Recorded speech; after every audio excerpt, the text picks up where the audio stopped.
Hello दोस्तों, कैसे हो? तो कैसे चल रही है आप लोगों की पढ़ाई? दोस्तों, इधर से कुछ दिनों से हम अपना वीडियो अपलोड नहीं कर पा रहे थे क्योंकि गांव में लाइट की कुछ प्रॉब्लम हो गई थी। तो चलिए, कोई बात नहीं, हम लोग आज से फिर से कंटिन्यू करते हैं सारे क्लास को, और हम आपके बोर्ड एग्ज़ाम से पहले आपका जो मैथ का सिलेबस है उसको पूरा कवर करेंगे अच्छे से। और जो भी एग्ज़ाम व्यू से जो भी इंपॉर्टेंट सारे क्वेश्चन है, सारे क्वेश्चन हम लोग करेंगे अच्छे से, और आपका हर कॉन्सेप्ट को हम लोग क्लियर करने की कोशिश करेंगे। तो चलिए दोस्तों, एक्सरसाइज 1.1 में जो हमारा पहला चैप्टर है वास्तविक संख्या, उसमें हम लोग पहला क्वेश्चन, फर्स्ट जो क्वेश्चन है उसको हम लोग कर लिए थे, जिसमें कि यूक्लिड विभाजन परिमेयिका के बारे में हम लोग पिछली वीडियो में आपको समझाएं। अगर आप हमारी पिछली वीडियो नहीं देखे हैं तो आप प्लीज़ हमारा पिछली वीडियो जरूर देखें, ताकि आपका बेसिक अच्छे से समझ में आ जाए। और उसमें हम लोग जो है यूक्लिड विभाजन एल्गोरिथम, यूक्लिड विभाजन परिमेयिका क्या होती है, उसके बारे में हम लोग अच्छे से आप लोगों को बताए थे। इससे आगे की जो कहानी है हम लोग स्टार्ट करते हैं। तो चलिए दोस्तों, दूसरा क्वेश्चन जो हमारा आता है कि आपके एनसीईआरटी बुक में जो है आपका दूसरा क्वेश्चन जो है कि दर्शाइए कि धनात्मक विषम पूर्णांक 6q+1, 6q+3 या 6q+5 के रूप का होता है, और जहाँ पर q कोई पूर्णांक है। तो चलिए दोस्तों, सबसे पहले अक्सर स्टूडेंट की प्रॉब्लम ये होती है कि बहुत सारे स्टूडेंट ऐसे हैं जिनको कि क्वेश्चन ही समझ में नहीं आ पाता है कि आखिर ये क्वेश्चन क्या क्या रहा है। अगर आप क्वेश्चन नहीं समझोगे दोस्तों कि क्वेश्चन कहना क्या चाहता है, तो हम उसका सोल्यूशन कैसे करेंगे? तो सबसे पहले जरूरी है कि हम क्वेश्चन को समझें कि क्वेश्चन कहना क्या चाहता है। तो आप इस क्वेश्चन में देख सकते हैं कि इसमें आपको प्रूव करना है कि कोई भी धनात्मक विषम पूर्णांक 6q+1 या 6q+3 या 6q+5 के रूप का होता है। और बता दें आपको दोस्तों कि ये क्वेश्चन आपके बोर्ड एग्जाम में 5 मार्क्स में पूछा जाता है। ये क्वेश्चन जो है आपके बोर्ड एग्जाम में 5 मार्क्स में पूछा जाता है, और ये बहुत ही कॉन्सेप्चुअल क्वेश्चन है, जिससे कि आपका कॉन्सेप्ट क्लियर होगा इस क्वेश्चन में। तो सबसे पहले यहाँ पे बात आती है दोस्तों कि धनात्मक विषम पूर्णांक, ये जो शब्द है धनात्मक विषम पूर्णांक, कोई भी ऐसा संख्या बताइए, आप लोग कमेंट कर सकते हैं, कोई भी ऐसा संख्या जो धनात्मक विषम पूर्णांक हो, आप लोग कमेंट कीजिए, कोई भी एक संख्या बताइए जो धनात्मक विषम पूर्णांक हो। जैसे दोस्तों हम एक उदाहरण से समझते हैं, जैसे कि हम एक संख्या लेते हैं, मान लीजिए हम 13 लिए, ठीक है दोस्तों, ये 13 एक धनात्मक विषम पूर्णांक है। कैसे? ये पॉजिटिव नंबर है, पहली बात ये पॉजिटिव नंबर है, उसके बाद ये विषम है, 13 विषम संख्या है, उसके बाद ये पूर्णांक है, तो हो गया ना धनात्मक विषम पूर्णांक। अब इसको प्रूव करना है कि 6q+1 या 6q+5 या 6q+3 के रूप का होता है। मान लीजिए इस 13 को हम 6 से भाग देते हैं, 13 को 6 से भाग दिए तो 2 बार में जाएगा, और यहाँ पे शेष 1 बचेगा। कितना बचेगा शेष? 1। तो हम 13 को लिख सकते हैं दोस्तों, इस 13 को हम लिख सकते हैं 6 × 2 प्लस का 1 लिख सकते हैं। Q जो है कोई पूर्णांक है, ये जो है इसको हम कैसे लिख सकते हैं दोस्तों? ये जो 13 है इसको A लिखेंगे, या 13 को क्या लिखेंगे? A लिखेंगे, और 6 की जगह 6 लिखेंगे, और 2 को Q लिखेंगे प्लस का 1। आप कहोगे कि सर 2 को क्यों लिखिए? तो Q जो है कोई भी पूर्णांक है, इससे हमको कोई लेना देना नहीं है। 2 जो है एक पूर्णांक है जिसको हम Q लिख सकते हैं, जैसा कि सवाल में दिया गया है कि Q कोई पूर्णांक है, और ये हो गया इसका शेषफल 1। समझिए, जैसे कि एक और एग्जाम्पल, जैसे कि हम 15 लेते हैं, 15 को हम 6 से भाग देते हैं तो 2 बार में जाएगा, बचेगा 3। तो हम 15 को कैसे लिख सकते हैं दोस्तों? 15 को हम लिख सकते हैं 6 × 2 + 3 लिख सकते हैं। तो यहाँ पे समझिए दोस्तों, फिर हम इसको लिख सकते हैं 6 × q + 3। यहाँ पे q कोई पूर्णांक है, 2 की जगह 3 लिख सकते हैं, और ये हो गया 1। समझ गए आप लोग? तो यही सब कहानी है दोस्तों इस सवाल में।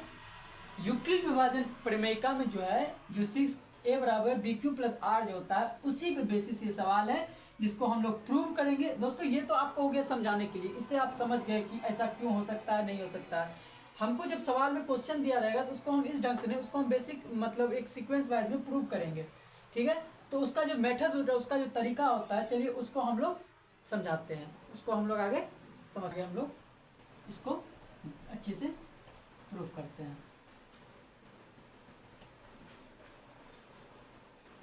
तो इसमें प्रूव करना है, तो सबसे पहले हम लोग क्या लिखेंगे यहाँ पे? प्रूफ।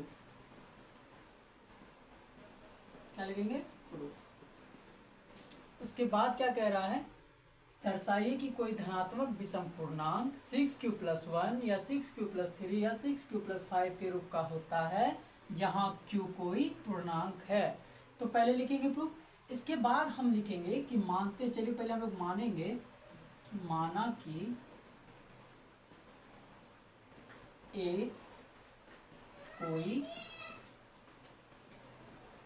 धनात्मक विषम पूर्णांक है, ए कोई धनात्मक विषम पूर्णांक है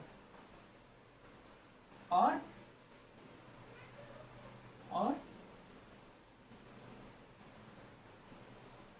b बराबर 6। दोस्तों a कोई धनात्मक विषम पूर्णांक है और b बराबर 6। ये जो b है, जो 6 माने हैं, जो आपको सवाल में दिया है, इसी 6 से हम a में क्या करेंगे, भाग देंगे। ये जो b बराबर 6 है, इसी से हम क्या करेंगे, a में भाग देंगे। तो r क्या हो जाएगा दोस्तों, तो r क्या हो जाएगा हमारा, r क्या हो जाएगा, r हमारा 0 हो सकता है, 1 हो सकता है, 2 हो सकता है, 3 हो सकता है, 4 हो सकता है और 5 हो सकता है, और हमारा b 6 नहीं हो सकता है। ऐसा क्यों होता है, तो आप लोगों को बता दे कि अगर हम मान लीजिए किसी भी संख्या को, जैसे कि मान लेते हैं 9 है, ठीक है दोस्तों, इसको हम यानी 4 से डिवाइड करते हैं, कोई भी संख्या है, बड़ी संख्या को छोटी संख्या से डिवाइड करते हैं, 2 बार में जाता है, 8 बचता है, तो कितना बचता है, 1 शेष बचता है। तो कहने का मतलब ये है दोस्तों कि जो शेषफल होता है, ये जो शेषफल होता है, ये हमेशा भाजक से छोटा होता है। अब कोई भी देख सकते हैं, जो शेषफल होता है वो भाजक से हमेशा छोटा होता है।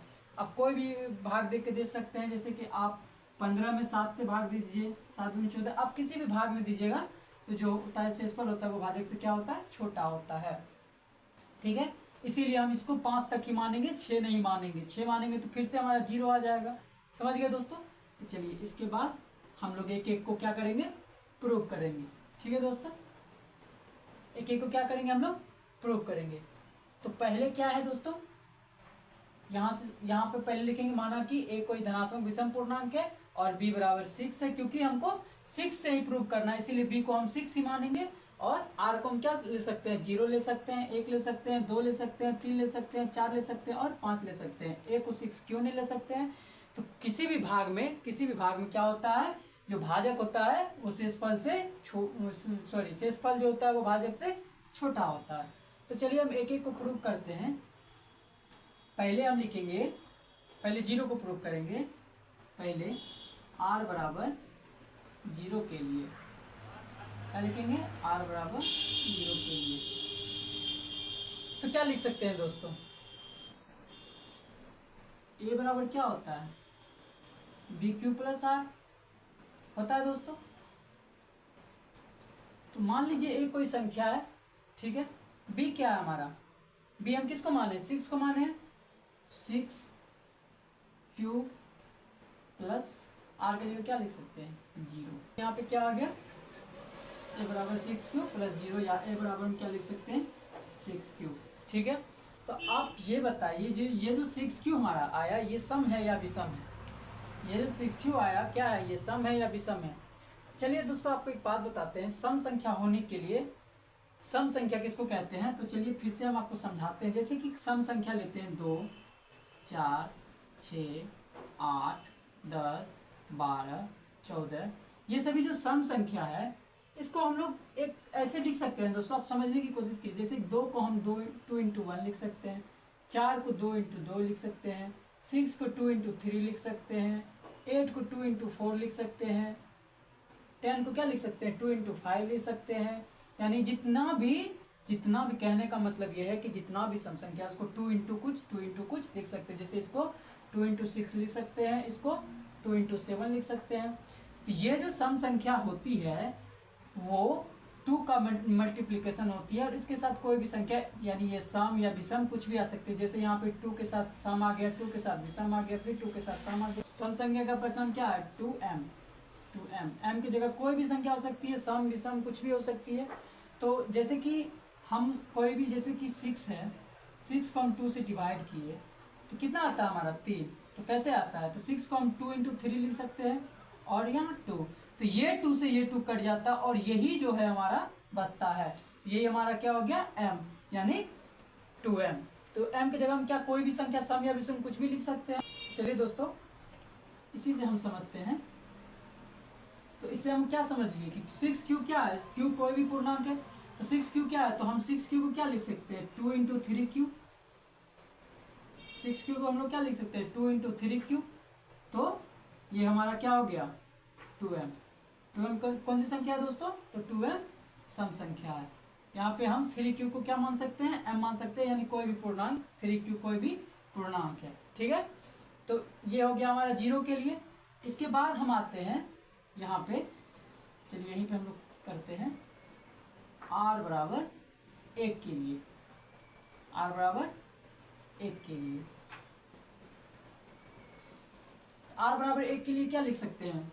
तो a बराबर क्या होता है हमारा? bq plus r। a बराबर क्या होता है दोस्तों? bq plus r। तो b की जगह क्या है हमारा? 6। q कोई भी पूर्णांक हो सकता है, 6q। r की जगह क्या लिखेंगे? 1। ठीक है, ठीक है दोस्तों। अब 6q प्लस 1 को हम ऐसे लिख सकते हैं ना, 2 × 3q प्लस का 1। 6q को 2 × 3q प्लस का 1 लिख सकते हैं। तो ये हमारा आ गया 2m प्लस का 1। 3q की जगह आप पूछोगे दोस्तों m क्यों लिखे? तो 3q कोई भी पूर्णांक हो सकता है, कोई भी पूर्णांक हो सकता है, इससे हमको कोई लेना देना नहीं है। ये जो है ये हमारा कैसा संख्या होगा? तो ये जो है हमारा, ये हमारा क्या है? विषम संख्या है। ये हमारा क्या है? विषम संख्या है। दुनिया में जितना भी सम संख्या है, कोई भी सम संख्या में अगर आप 1 जोड़ोगे तो आपको क्या मिलेगा? विषम संख्या। जैसे कि 15 हो गया, कोई भी आप विषम संख्या लीजिए, सॉरी कोई भी आप सम संख्या लीजिए, उसमें आप अगर 1 जोड़ते हैं तो वो कैसा होता है? विषम संख्या हो जाता है। तो ये क्या हो गया हमारा? r बराबर 1 के लिए। अब इसके आगे हम लोग आते हैं r बराबर 2 के लिए। हर एक को हम लोग प्रूव करेंगे दोस्तों। उसमें जो विषम हो सकता है 6q प्लस 1 या 6q प्लस 3 या 6q प्लस 5, तो उसको हम लोग प्रूव कर देंगे। तो r बराबर 2 के लिए जब हम लोग करते हैं तो हम लोग क्या लिखेंगे? a बराबर bq प्लस r लिख सकते हैं। ये a हो गया, b की जगह 6 है, तो माने आप दोस्तों आप पूछोगे 6q, तो आपके सवाल में ही 6 से ही आपको प्रूव करना है, यानी 6 से ही आपको भाग देना है। तो आपके क्वेश्चन में दिया हुआ, इसीलिए आपको 6 ही लेना होगा b के स्थान पे। तो 6q, r कितना हमारा? 2। ठीक है दोस्तों। अब a बराबर, अब यहाँ पे एक चीज देखिए दोस्तों, 6q और 2 में दोनों में क्या कॉमन है? आप देखिएगा दोनों में 2 कॉमन है। यहाँ से 2 कॉमन लेंगे तो ये क्या हो जाएगा? 2 × 3q प्लस का 1, ये हम कॉमन लिए हैं। तो क्या हो गया हमारा? 2 के लिए क्या हो गया? a बराबर 2 के लिए क्या हो गया? तो a बराबर हो जाएगा 2, और इसको हम क्या मानते हैं? m। इसको हम क्या मानेंगे? m। आप बताइए दोस्तों, ये जो 2m है ये कैसा संख्या है? तो 2 का मल्टीपल है, तो ये हमारा क्या हो गया? ये हमारा सम संख्या हो गया। इससे क्या पता चला कि 6q प्लस 2 जो है, ये 6q प्लस 2 है, ये कैसा संख्या है? ये सम संख्या है। कैसे? तो ऐसे। ठीक है, इससे आगे की कहानी हम लोग चलिए समझते हैं। ये r बराबर 2 के लिए हो गया। अब यहाँ से हम लोग r बराबर 3 के लिए देखते हैं। किसके लिए दोस्तों? r बराबर 3 के लिए देखते हैं। तो a बराबर क्या हो गया? bq plus r। a बराबर क्या हो गया हमारा? bq plus r।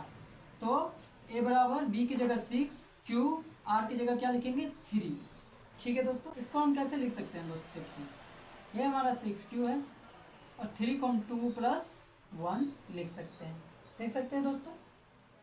अब देखिए दोस्तों 6q प्लस 2 में हम किस 2 को कॉमन ले सकते हैं, 2 कॉमन लेंगे तो ये क्या बचेगा 3q प्लस 1, ये प्लस का 1, और ये हमारा क्या हो गया कोई भी पूर्णांक, तो हम इसको m मान लेंगे 2m प्लस का 1।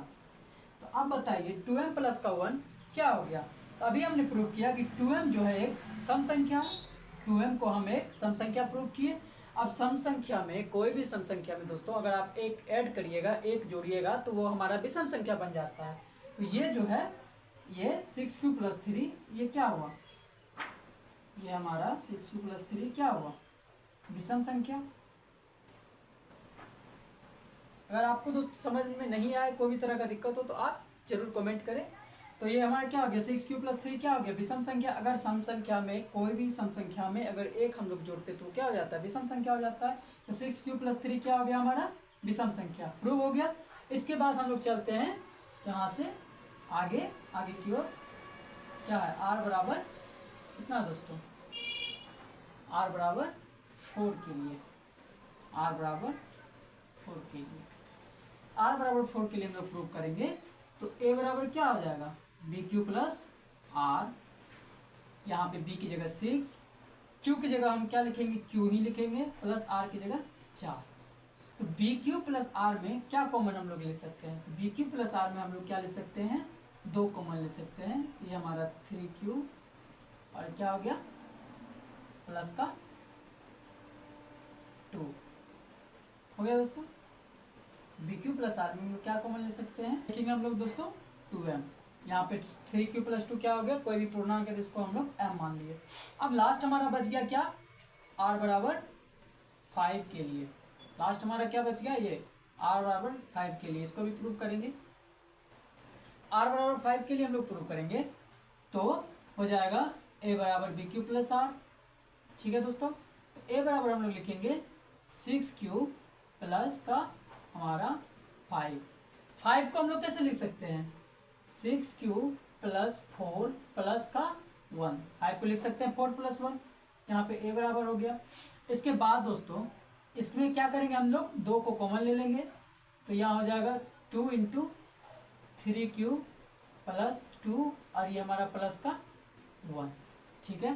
तो a बराबर हमारा हो गया 2 और इसको हम लोग m प्लस का 1। तो हम लोग 2m को सम संख्या माने, सम संख्या में कोई एक संख्या जोड़ेंगे तो क्या होगा हमारा विषम संख्या। तो हमारा जो है 6q प्लस 5 क्या हो गया विषम संख्या, 6q प्लस 5 क्या हो गया हमारा विषम संख्या। तो जैसा सवाल में कह रहा है दोस्तों कि दर्शाइए कि धनात्मक विषम पूर्णांक 6q प्लस 1 या 6q प्लस 3 या 6q प्लस 5 के रूप का होता है जहाँ पे q कोई पूर्णांक है। तो इसको प्रूव करने का सबसे आसान और सबसे सटीक मेथड है। और दोस्तों याद रहे आपके बोर्ड एग्जाम में ये 5 नंबर में पूछा गया सवाल है, ये सवाल आपके बोर्ड एग्जाम में 5 मार्क्स का पूछा गया। आज के बाद इस सवाल से रिलेटेड आपका कोई भी कंफ्यूजन नहीं रहना चाहिए। तो इसको आसान वे में समझते हैं। सबसे पहले हम लोग क्या करेंगे कि मान लेंगे कि a कोई धनात्मक विषम पूर्णांक है और b बराबर 6। पहला बात कि b बराबर 6 ही क्यों माने, तो b जो है वही संख्या है जिससे हम a में भाग देंगे, b वही संख्या है जिससे कि हम a में भाग देंगे। तो आप लोग जानते हो किसी संख्या से किसी संख्या में भाग देते हैं, जो शेषफल आता है वो जिस संख्या से हम भाग दिए हैं उससे छोटा होता है। जैसे कि हम 7 में अगर 4 से भाग देंगे तो एक बार में 4 जाएगा तो 3, जो शेष बचेगा इससे हमेशा छोटा ही होगा। तो b बराबर हम 6 मानेंगे, और 6 इसीलिए मानेंगे दोस्तों क्योंकि सवाल में आपका 6 से ही भाग देना पड़ेगा, क्योंकि सवाल में हमको 6q प्लस ही प्रूव करना है, ठीक है। तो r जो होगा, r मतलब क्या हो गया रिमाइंडर, जो शेषफल है वो 6 से छोटा होगा। तो 6 से छोटा संख्या 0, 1, 2, 3, 4, 5 यहाँ तक होगा। उसके बाद हम हर एक को इंडिविजुअल करके प्रूव करेंगे। उसके बाद हम लोग देखेंगे कि 6q प्लस 1 या 6q प्लस 3 या 6q प्लस 5 के रूप का है या नहीं है। तो r बराबर पहले 1 के लिए हम लोग प्रूव करेंगे। तो a बराबर bq प्लस r, और a बराबर b की जगह हम लोग क्या माने हैं 6 माने हैं, q प्लस r की जगह क्या हो जाएगा 0।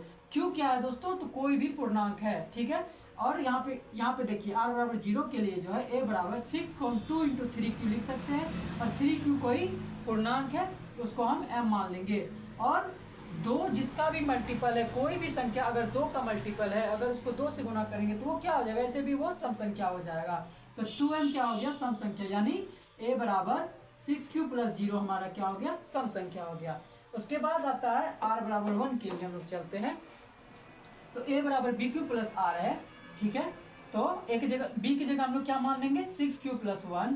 तो 6q को हम क्या लिख सकते हैं, 2 × 3q + 1। 3q क्या है दोस्तों, एक पूर्णांक है, तो उसको हम m लिख सकते हैं। तो a बराबर क्या आ गया, 2m + 1।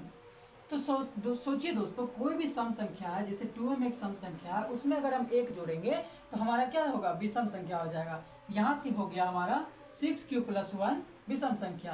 प्रूफ हुआ 6q + 1 विषम संख्या, ठीक है, ठीक है। उसके बाद हम आते हैं r बराबर 2 के लिए। तो a बराबर bq + r, b की जगह 6q + 2, ठीक है। तो ये हमारा सम संख्या हुआ। कैसे हुआ, तो 6 को हम लिख सकते हैं, 6q को क्या लिख सकते हैं, 2 × 3q और प्लस का, इस दोनों में अगर हम 2 कॉमन लिए तो लिख सकते हैं 2 × 3q + 1, ठीक है। तो ये क्या हो गया हमारा, ये हमारा एक पूर्णांक है जिसको हम m लिख सकते हैं। तो 2m क्या हो गया, हमारा एक सम संख्या हो गया। फिर यहाँ पे आइए r बराबर 3 के लिए हम लोग देखेंगे। तो r बराबर 3 के लिए होगा a बराबर bq + r। तो b की जगह 6, q + r की जगह क्या माने हैं, r बराबर 3 के लिए माने हैं। तो r बराबर 3 के लिए, तो 6q + 3 में हम 3 को 2 + 1 लिख सकते हैं, 3 को हम लोग 2 + 1 लिख सकते हैं। और 6q + 2 में हम लोग 2 को कॉमन लेंगे तो क्या बचेगा, यहाँ से 3q + 1 बचेगा, और ये पहले से ही +1 है। तो इसको 3q + 1 हमारा क्या हो गया, एक पूर्णांक है जिसको हम m लिख सकते हैं, और प्लस का 1। तो 2m + 1 यानी 2m क्या है हमारा, 2m अभी प्रूव किया है, 2m हमारा एक सम संख्या है। और फिर बोल रहे हैं दोस्तों, सम संख्या में अगर एक हम जोड़ेंगे तो हमको क्या प्राप्त होगा, विषम संख्या प्राप्त होगा। तो ये r बराबर 3 के लिए प्रूव हो गया। इसी तरह r बराबर 4 के लिए प्रूव किया, और इसी तरह r बराबर 5 के लिए प्रूव किया है। तो यहाँ पे हम लोग क्या देख रहे हैं, यहाँ पे हम लोग देख रहे हैं ये क्या हो गया, 2m क्या है हमारा, सम संख्या। तो यहाँ पे 6q + 4 क्या हो गया हमारा, सम संख्या। तो अतः अब इसके आगे हम लोग इधर लिखते हैं दोस्तों कि अतः धनात्मक विषम पूर्णांक, अतः धनात्मक विषम पूर्णांक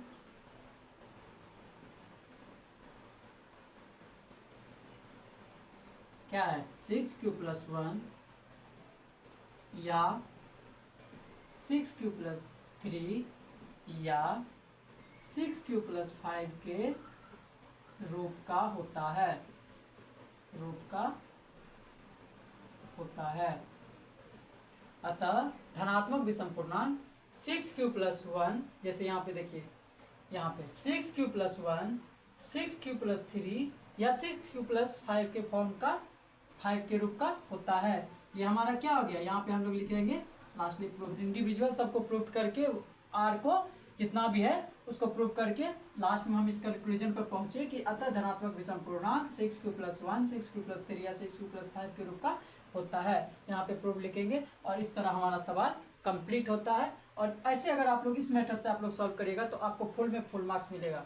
ठीक है दोस्तों, तो आज के लिए हम लोग इतना ही रखेंगे। और इसके बाद 2-3 क्वेश्चन और बचा है इस एक्सरसाइज में, जिसको हम अगले वीडियो में कंप्लीट करेंगे। तो दोस्तों चलिए, अगर आपको हमारा वीडियो अच्छा लगे, पसंद आए, तो आप लोग लाइक ज़रूर कीजिए और हमारे चैनल को ज़्यादा से ज़्यादा सब्सक्राइब कीजिए और अपने बोर्ड एग्जाम की तैयारी और बेहतर कीजिए और आप लोग प्रैक्टिस करते रहिए। ठीक है दोस्तों, तो चलिए हम आपसे मिलते हैं अब अगले वीडियो में। तब तक के लिए आप लोग अपना पढ़ाई कीजिए और अपना ख्याल रखिए। बाय।